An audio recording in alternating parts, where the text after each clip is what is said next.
everybody, this is Coach Crazy 10, and I'm going to do the Game Boy vlog like I've been promising for 2 or 3 videos now. Basically, I just want to explain to you guys, I finally have realized the direction that I want to take my collection. I like getting quirky things, I like getting things that not everybody has, I like having weird systems, like I've got my Sega Saturn, which is, like, so few people own that, only really diehard collectors own that, but I like having it because it's a really cool part of my collection. I like having my NES top loader because it's a really cool part of my collection. I like having stuff that people don't have, if that makes sense. I don't like paying a lot for it though, I just like having interesting, unique things. So, I had a Game Boy when I was younger. I had a Game Boy Color. I had the Atomic Purple, and I had Pokemon Blue, and I had Pokemon Gold, and I had the Pokemon Trading Card game, and I had a Yu-Gi-Oh game, and I had all these great games. I was a big Pokemon and Yu-Gi-Oh nerd when I was little. Don't make fun of me. I still think it's relatively interesting. Not the cards so much, but the games. I like the games for some reason. Anyways, I had the Pokemon. I had the Game Boy, I had the Game Boy case, I had the Worm Light. I was awesome. I thought I was awesome. And I had all this cool stuff. And regrettably, I sold my Game Boy Color with all my games, and my case, and my Worm Light, and everything at a yard sale. Well, my friend sold it for me. I was like, I had a baseball thing to go to, and I was like, don't sell this unless you get like $50 for it until I come back. And I come back, and it was gone, and he'd sold it for $5, and I was absolutely heartbroken because I got no compensation for all of this cool stuff that I had. Recently, I've been getting into the idea of a Nintendo DS. I've been looking on Craigslist for cheap DS Lites so I could play Game Boy Advance games. And I thought I could play Game Boy Color and original Game Boy games on the Game Boy, or the DS. However, since it's only Game Boy Advance, I was like, well, I should probably get a Game Boy Advance or Game Boy Advance SP so I can play all the games in addition to the DS that I want to get. And from there, I was looking on Craigslist or eBay to find good deals, and I just was so amazed by how many different variations of the Game Boy there were.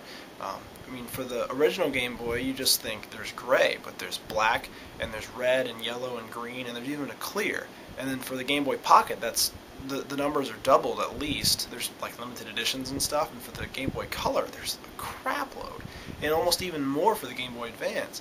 And they're all really cool colors, and I feel like they're pretty cheap. They're relatively affordable to get a Game Boy Color, Game Boy Advance, Game Boy Pocket, and I think it'd be really cool to own a complete US collection, or NTSC-U collection of Game Boys, from the Pocket to the Advance. I'm not really concerned with the Game Boy Advance SP right now because they're still really expensive.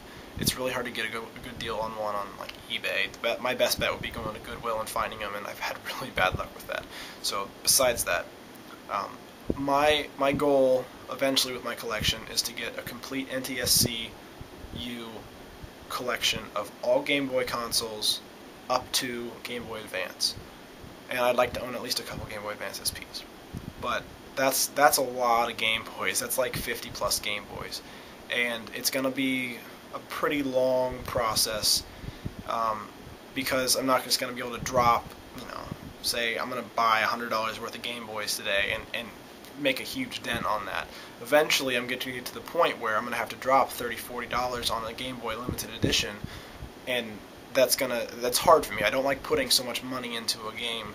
I have a hard time buying new games now because $60 is a lot of money, and I don't like putting that much money into one thing. I like having a breadth of things. So I will probably end up buying, a onesie-twosie here and there, and then for Christmas or something I'll ask for the specific kind of Game Boy that I want.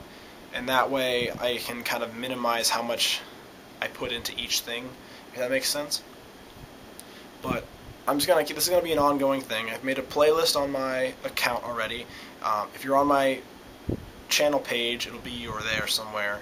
And if not, there's a button up at the top you can click for playlists on my main channel page.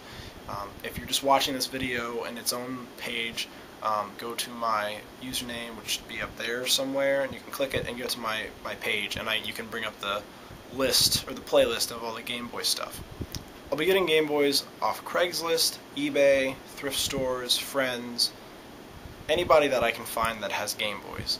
And I'm willing to pay reasonable prices for them. I'm not going to spend $25 on a Game Boy just so I can get it immediately. I really like the deal. I like looking for deals. I like getting things for cheap. So I don't like to spend more than I have to. For a Game Boy Advance, unless it's a really special edition, I likely won't pay more than $20 for one shipped.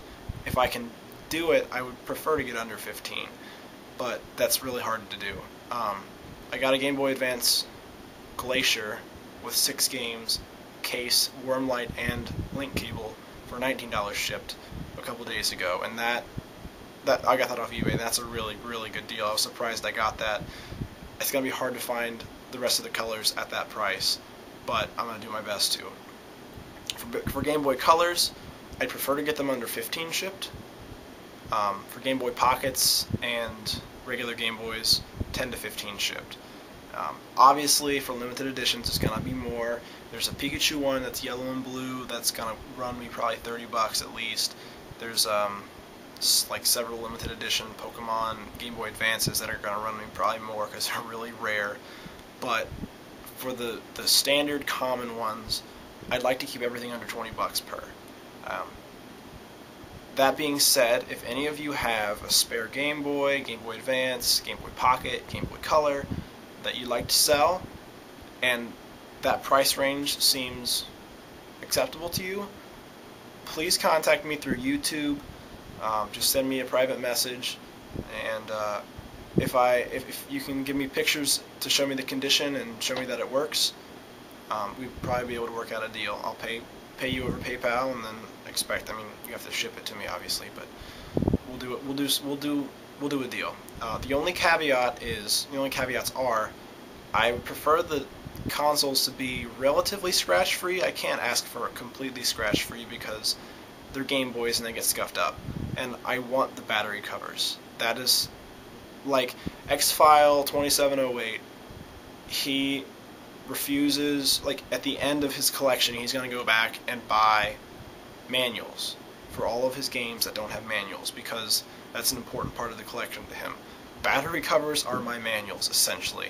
I need them to be on the system, and it's going to be so hard for me to find individual battery covers on eBay or anywhere else that it's almost impossible for me to say that I can do that. So if you offer to sell me a Game Boy, please make sure it has the battery cover before you say anything, because that'll just save a lot of time for everybody. So if you have any that you'd like to sell, please contact me, and we can work something out. I might not be able to pay for it right away, but I will hopefully try to do that at some point. And other than that, thank you guys for watching. I hope you at least found this somewhat interesting. I know I rambled for a while. If you have any questions about any Game Boy stuff, leave me a comment. And if you are interested in seeing my progress of collecting Game Boys, please subscribe if you haven't already.